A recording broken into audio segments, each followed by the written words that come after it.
दोस्तों फाइनली इतने इंतज़ार के बाद आ ही गया वन पंच मैन सीज़न 3। सबसे पहले बता दूं, अगर आपने सीज़न 1 और सीज़न 2 नहीं देखा तो डिस्क्रिप्शन में दोनों का रिकैप वीडियो मिल जाएगा, ज़रूर देख लेना। Quick recap. पिछले सीज़न में मॉन्स्टर एसोसिएशन ने अटैक किया था, नारिंकी के बेटे को किडनैप कर लिया था। हीरोज़ को सिर्फ 3 दिन का टाइम दिया गया था और अब सिर्फ 2 दिन बचे हैं। और गारो जो हीरो हंटर था अब मॉन्स्टर एसोसिएशन के साथ है। तो चलिए देखते हैं कि सीज़न 3 में क्या ब्लास्ट होने वाला है। हीरो एसोसिएशन हेडक्वार्टर्स में टेंशन का माहौल है। एल्डर सेंटिपीड मिस्ट्री की चर्चा हो रही है। वो जाइंट मॉन्स्टर एक झटके में गायब हो गया बिना किसी ट्रेस के। सबको लग रहा है किंग ने उसे मारा होगा, पर हम जानते हैं असली हीरो कौन है, हमारा बाल्डी साइतामा। असली टेंशन गारो को लेकर है। सिच जो एक सीनियर ऑफिशियल है कहता है कि सिल्वर फैंग भी गारो को नहीं रोक पाया। अब वो सिर्फ इंसान नहीं रहा, वो मॉन्स्टर बन चुका है। अगली बार अगर वो दिखा तो ड्रैगन लेवल थ्रेट डिक्लेयर करेंगे और इमरजेंसी अलर्ट भेजेंगे। कुछ मेंबर्स कहते हैं कि वो इंसान है, एस क्लास हीरोज संभाल लेंगे, लेकिन सिच जवाब देता है कि सिल्वर फैंग ने उसे गंभीर रूप से घायल किया था पर मार नहीं पाया। और ये अपने आप में बड़ी वार्निंग है क्योंकि गारो एस क्लास हीरोज पर भी भारी पड़ रहा है। एक मेंबर पूछता है कि ब्लास्ट को क्यों नहीं बुलाया जा रहा, वो तो रैंक 1 हीरो है। सिच जवाब देता है कि ब्लास्ट को ऑर्डर नहीं दिया जा सकता, वो सिर्फ अपनी मर्जी से काम करता है, उसकी आइडेंटिटी भी पूरी तरह सीक्रेट है। पर जब ह्यूमैनिटी को सच्ची ज़रूरत होगी वो ज़रूर आएगा। तभी सीन में आता है नारिंकी, हीरो एसोसिएशन का टॉप स्पॉन्सर। वो गुस्से में चिल्लाता है कि उसका बेटा किडनैप हो गया है, 24 घंटे हो चुके हैं और मॉन्स्टर्स ने 3 दिन की डेडलाइन दी थी, अब सिर्फ 2 दिन बचे हैं। फिर भी एसोसिएशन उसके बेटे का लोकेशन नहीं ढूंढ पाई। सेकिंगर जो रेस्क्यू मिशन का कमांडर है उसे भरोसा दिलाता है कि वो उसके बेटे को ज़रूर बचाएगा और खुद इस मिशन को लीड कर रहा है। मीटिंग रूम में टॉप हीरोज़ मौजूद हैं। तात्सुमाकी यानी टोर्नेडो गुस्से में कहती है कि बस लोकेशन बता दो, मैं पूरी घोस्ट टाउन उड़ा दूंगी। उसे रोका जाता है क्योंकि वहाँ होस्टेज है। वो झल्लाकर पूछती है कि लोकेशन ढूंढने में इतना टाइम क्यों लग रहा है। प्रॉब्लम ये है कि चाइल्ड एम्परर अपनी सर्विलांस टेक्नोलॉजी से अभी तक मॉन्स्टर हाइडआउट का पता नहीं लगा पाया है। सेकिंगर बताता है कि ड्राइव नाइट कल अकेले इन्वेस्टिगेशन के लिए गया था, लेकिन रात से उसका कोई सिग्नल नहीं मिल रहा, शायद वो गायब है। सब शॉक हो जाते हैं क्योंकि अगर ड्राइव नाइट हार गया या पकड़ा गया तो मॉन्स्टर एसोसिएशन बहुत डेंजरस है। तात्सुमाकी फिर कहती है कि इसलिए जल्दी अटैक करना चाहिए, लेकिन सेकिंगर कहता है कि अभी 2 दिन बचे हैं, बाकी हीरोज आ रहे हैं, पेशेंस रखो। एटॉमिक समुराई अपने 3 डिसाइपल्स के साथ केव्स और माउंटेन्स में सर्च कर रहा है। पूरी रात खोजने के बाद भी कुछ नहीं मिला। सुपर अलॉय डार्क शाइन बताता है कि लोकेशन घोस्ट टाउन में ही कहीं है। समुराई कहता है कि तब तक रेस्ट कर लेते हैं ताकि बैटल के लिए फ्रेश रहें। तभी एंट्री होती है अमाई मास्क की, जो क्लास ई रैंक एक हीरो है।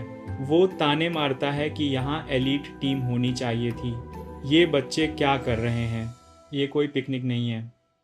अगर ये मर गए या होस्टेज बन गए तो कॉम्प्लिकेशन होगा। एटॉमिक समुराई कहता है कि मेरे स्टूडेंट्स स्ट्रांग हैं और ज़रूरत पड़ी तो वो मुझे भी प्रोटेक्ट कर सकते हैं। अमाई मास गुस्से में कहता है कि उसे अंडर एस्टिमेट मत करो, वो अपनी मर्जी से क्लास ए में है, जब चाहे एस क्लास में जा सकता है। और सीधी बात यह है कि वो एटॉमिक समुराई से ज़्यादा स्ट्रांग है। समुराई गुस्सा तो होता है पर खुद को कंट्रोल कर लेता है। दूसरी तरफ प्रिजन में पूरी प्रिजनर को स्पेशल रिलीज दी जा रही है। वार्डन बताता है कि एक कैट जैसे मॉन्स्टर ने जेल में घुसकर कई प्रिजनर्स को मॉन्स्टर्स में बदल दिया और अपने साथ ले गया। कई ऑफिसर्स मारे गए। वो कहता है कि तुम हीरो हो, उनका बदला ज़रूर लेना।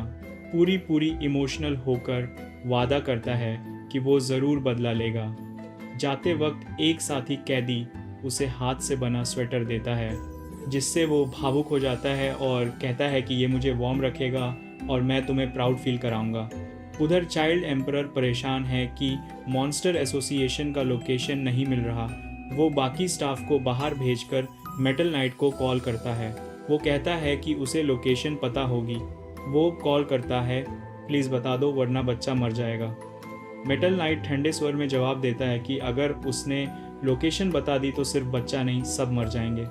चाइल्ड एम्परर गुस्से में पूछता है कि क्या उसकी मशीन बॉडी किसी मॉन्स्टर ने डिस्ट्रॉय कर दी, और मेटल नाइट बताता है कि हाँ, मॉन्स्टर किंग ओरोची ने सिर्फ एक स्ट्राइक में उसकी बॉडी तबाह कर दी और उसके सेल्फ डिस्ट्रक्ट डिवाइस को भी डिसेबल कर दिया। चाइल्ड एम्परर हैरान रह जाता है। मेटल नाइट कहता है कि उसे डर सिर्फ मॉन्स्टर एसोसिएशन से नहीं है, बल्कि दुनिया में और भी ईविल पावर्स हैं जो इंतज़ार कर रही हैं कि इंसानियत कमज़ोर पड़े और फिर सब एक साथ अटैक करें। वो कहता है कि किसी पर भरोसा मत करना और अपनी स्ट्रेंथ बढ़ाओ, सही वक्त आने पर यूज़ करना। कॉल कट जाता है और चाइल्ड एम्परर अकेला रह जाता है, चिंतित और उलझा हुआ। मॉन्स्टर एसोसिएशन के अंडरग्राउंड हाइडआउट में गारो को होश आता है। उसका शरीर पट्टियों में लिपटा है, दर्द से भरा हुआ। पास में एक नोट पड़ा है जिसमें लिखा है कि उसे बचाया गया है और अब उसे शांति से रिकवरी करनी चाहिए। बाहर गया तो हीरोज पकड़ लेंगे, लेकिन गारो उस नोट को नज़रअंदाज करता है और कहता है कि उसे किसी की ज़रूरत नहीं। दर्द को सहते हुए वो बाहर निकलता है। ये जगह एक अंडरग्राउंड भूल भुलैया जैसी है। उसे पिछले फाइट्स याद आते हैं। सिल्वर फैंग से लड़ाई, एल्डर सेंटीपीड और मॉन्स्टरों द्वारा उठाकर ले जाना। वो कंफ्यूज्ड है लेकिन डिटरमिन्ड भी, और एक रोशनी की तरफ बढ़ता है। वो एक बड़े हॉल में पहुंचता है जहां नारंगी की पूरी प्राइवेट स्क्वाड पकड़ी हुई है। वो सभी अपने सूट्स में हैं पर पूरी तरह असहाय हैं। मॉन्स्टर्स उनका मजाक उड़ा रहे हैं। मशीन गॉड ज़ीपॉन्च वहां मौजूद है और कहता है कि इन सूट्स को सिर्फ उनके मालिक ही इस्तेमाल कर सकते हैं। ग्योरो कहता है कि इन्हें जिंदा रखो ताकि इन्हें पपेट्स की तरह यूज़ किया जा सके। तभी डो एस आती है और अपनी व्हिप से उन सबको कंट्रोल में ले लेती है। अब नारंगी की स्क्वाड उसके स्लेव्स बन चुकी है।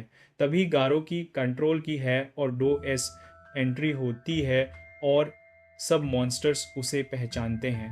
ग्योरो गारो को कहता है कि हमें एक लीडर चाहिए जो हीरोज से नफरत करता हो और जिसके पास ताकत हो, और हम चाहते हैं कि वो लीडर तुम बनो। गारो कंफ्यूज्ड है।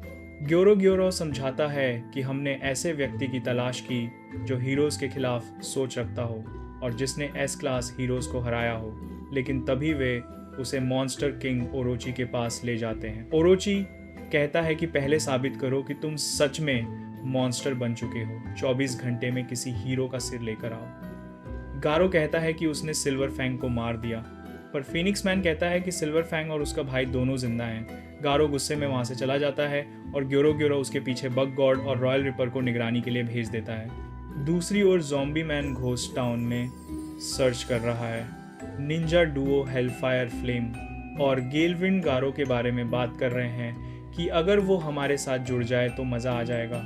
वे याद करते हैं कि उन्होंने स्पीड ओ साउंड सोनिक को मॉन्स्टर सेल्स दिए थे और अब सोचते हैं कि वो कहाँ गया। आखिरी सीन में सोनिक बाथरूम में बैठा है और परेशान है।